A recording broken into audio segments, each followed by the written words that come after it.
मेरी अम्मी से ईदी लेता हूँ। मेरी अम्मी मुझे देती हैं ईदी ज़रूर। यार अम्मी के घर ही जाना होता है। और फनकार की क्या ईद होती है। आज अल्लाह के बाद मैं जो कुछ भी हूँ सिकंदर सनम की वजह से हूँ।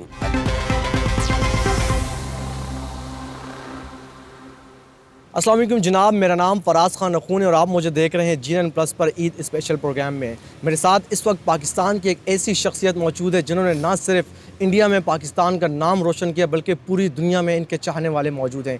मेरे साथ इस वक्त मौजूद हैं वली शेख साहब, जिनके साथ हम ईद की खुशियाँ सेलिब्रेट करेंगे और जानेंगे कि इनकी ईद किस तरह से गुजरती है। अस्सलाम वालेकुम सर। वालेकुम अस्सलाम, क्या हाल है आपके? ठीक ठाक हैं? अल्हम्दुलिल्लाह। एडवांस में मेरी तरफ से तुम्हें ईद मुबारक। इसलिए कि मैं ईद के ड्रामे की रिहर्सल कर रहा था और आप लोग आ गए, तो हुक्म करें सरकार। सर बहुत शुक्रिया, ईद मुबारक आपको भी। सर मुझे ये बताएं, ईद की खुशियाँ किस तरह से सेलिब्रेट करते हैं?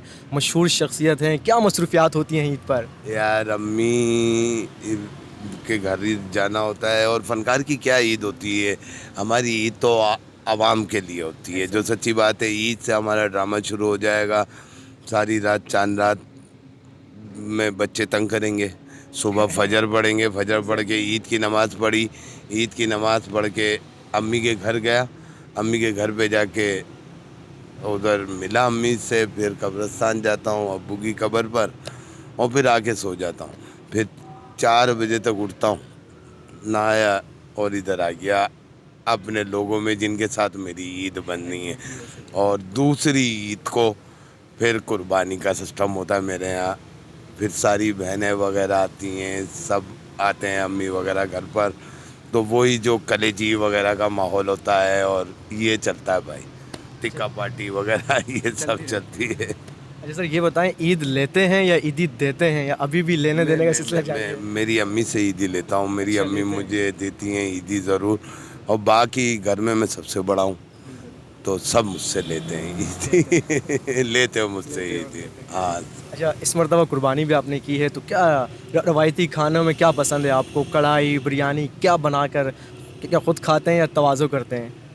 मेरी ये कोशिश होती है कि मेरे घर में ना दस्तरखान लगे और मेरे सारे रिश्तेदार और बहन भाई लोगों की भीड़ लगी सब, वो मज़ा आए। मुझे ये इसमें मज़ा आता है, जो सच्ची बात है। यानी गपशप होती है। मुझे खुशी होती है खिलाकर, घर पर बुलाकर। और वो जो मेरी बहनें आती हैं, कोई क्या फरमाइश करती है, कोई क्या, तो फिर उनकी भाभी है वो सारी फरमाइशें पूरी करती है।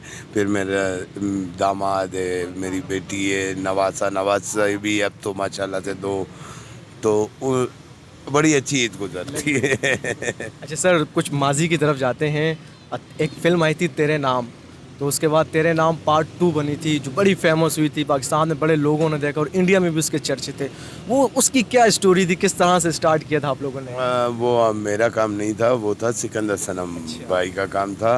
वो ऐसा है कि हम एक पहले तुम बहुत छोटे हो गए उस वक्त में, तुम्हें याद बताता हूँ मैं कि हम लोग है ना गीत माला टाइप का आता था। ये CD वगैरह पे ना, तो उसमें एक कॉमेडी स्किट होता था हमारा, फिर इंडियन एक गाना होता था। कॉमेडी स्किट होता था, इंडियन एक गाना होता था। तो ये करते थे सिकंदर भाई और हम सब ना।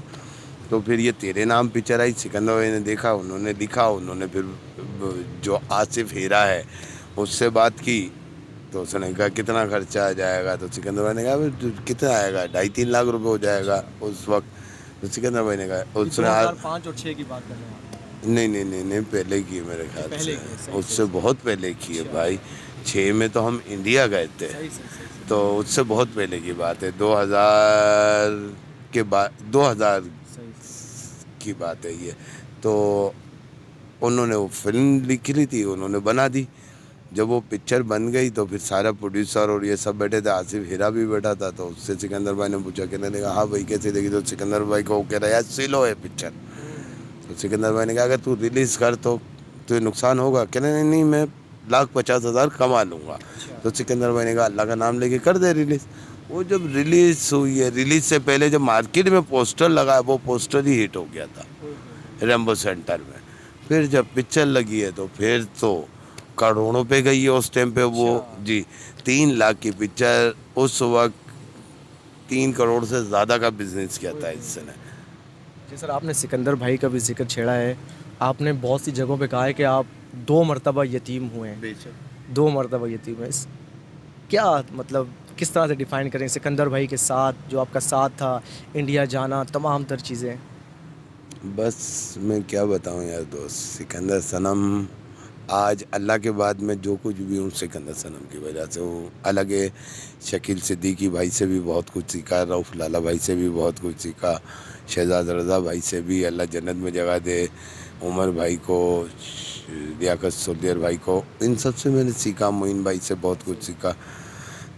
मगर सिकंदर भाई के साथ तो मेरा बहुत साथ रहा, और ऐसा साथ रहा कि यार मैं क्या बताऊं कि हम दोनों एक दूसरे को बहुत समझते थे। और जब हम स्टेज पे दोनों काम करते थे तो लोग ये बोलते थे यार आप हो तो दो, मगर जब स्टेज पे होते थे ना तो एक और 11 होते थे। तो समझ लो मेरे से कोऑर्डिनेशन इतनी स्ट्रांग थी आप। तो ये समझ लो मुझसे 10 चला गया, अकेला रह गया। अच्छा, आपको इस फील्ड में लाने वाला कौन था? क्या सिकंदर भाई थे या उससे पहले, काफ़ी टाइम पहले? मेरे को इस फील्ड में लाने वाले उनका भी इंतकाल हो गया। मेरे बहुत अच्छे दोस्त थे मसरूर आलम दुर्रानी, वो लेके आए थे। एक दिन का ड्रामा होता था, वनडे ड्रामा नेवी फ्रीट क्लब में। तो उसमें हनीफ गौरी साहब का ड्रामा किया था मैंने पहला, फिर शब्बीर किरण भाई साहब का उनके साथ आप फिर चल सो चल, फिर अल्लाह की करम से आज आपके सामने हूँ सरकार। ये है कि मेहनत बड़ी की है इस काम के लिए। सर आखिरी 1 से 2 सवाल करेंगे क्योंकि आपने भी जाना है अपनी रिकॉर्डिंग के लिए। अच्छा सर, हमने सुना है कि आप कॉमेडी की फील्ड में आने से पहले आप डांसर थे, क्या वाकई ये सच है? आप वाकई में डांसर थे? सही बात है, मैं डांसर था। और मेरा अपना ग्रुप था डांस का, हम लोग 8-10 लड़के हुआ करते थे। तो वो लाइफ बड़ी अच्छी थी, हाँ लाइफ में इंजॉयमेंट करते रहे। डांसर था मैं गोविंदा को और मिथुन चक्रवर्ती को कॉपी करता था। अच्छा सर, सिर्फ लास्ट क्वेश्चन करेंगे, हमें ये बताइए कोई आपको कोई ऐसा वाकया, आप शो से आए हों, कोई ऐसा मदा, कोई ऐसा आपको फॉलोअर आपको लगा हो गया बड़ी अनयूजुअल सी इसने कोई हरकत की है, ऐसा कोई हमारे व्यूअर्स के लिए बताइएगा। जब मैंने इंडिया में फर्स्ट टाइम काम किया था और सिंगल गया था मैं, सिकंदर भाई भी नहीं गए थे उस वक्त, मैं अकेला गया था। और जब लाफ्टर चैलेंज 2 था वो, हाँ वो मैं करके आया था। तो यहाँ आता भी नहीं था जब स्टार प्लस आता था, स्टार 1, हाँ स्टार प्लस आता था, स्टार 1 नहीं आता था। तो मैं वो करके आया। फिर एक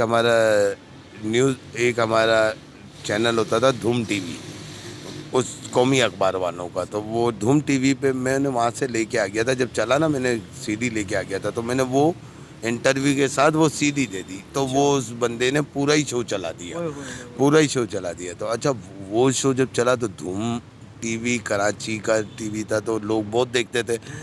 तो मैं एक दिन रक्षे से मलिर काला बोर्ड से उतरा हूँ, और उतर के जैसे मैं आगे बढ़ा हूँ तो एक लड़का बाइक पे जा रहा था, उसने बाइक रोक के उसने बंद की, सीधा मेरे पास आया, मुझे यहाँ प्यार किया और कहा जियो वली भाई, आपने मज़ा कर दिया है यार, आपने हमारे मुल्क का नाम रोशन कर दिया। और बाइक स्टार्ट की, चला गया। मैं खड़ा हुआ देखता रहा, मैंने यही करके गया। ये मेरे साथ हुआ है भाई। जी जनाब, तो आपने देखा कि वली शेख साहब की आपने बहुत सारे किस्से भी सुने, उनकी कहानियाँ भी सुनी और किस तरह से वो ईद सेलिब्रेट करते हैं। तो अपने मेज़बान फराज खान अख़ुन को दीजिए इजाज़त। अल्लाह नेगबान।